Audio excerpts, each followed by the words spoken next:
పూరా local Telugu travel YouTuber Bayya Sunny యాదవ్ను NIA అధికారులు అరెస్ట్ చేశారు. చెన్నై ఎయిర్పోర్ట్లో అతని అదుపులోకి తీసుకున్నారు.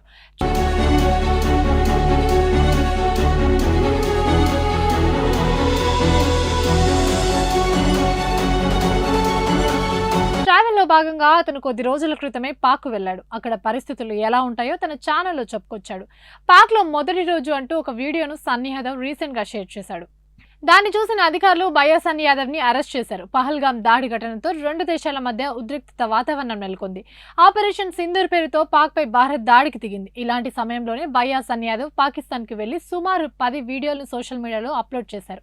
ఇలాంటి సమయంలో తన వీడియోలకు ఎక్కువ వ్యూస్ వస్తాయని వాటిని సొమ్ము చేసుకోవాలనే ఉద్దేశంతో వీడియోలను పోస్ట్ చేసినట్టు తెలుస్తుంది. ట్రావెల్ వీడియోస్ పేరుతో జ్యోతి మల్హోత్రా పాక్లో పలుమార్లు పర్యటించిందని పోలీసులు గుర్తించారు. ఒకసారి చైనా కూడా ఆమె వెళ్లినట్లు అధికారులు కూడా తెలిపారు. ఇప్పుడు సన్నీ యాదవ్ వీడియో కలకలం రేపుతోంది. ప్రస్తుతం దీనిపై పోలీసులు విచారణ చేపట్టారు.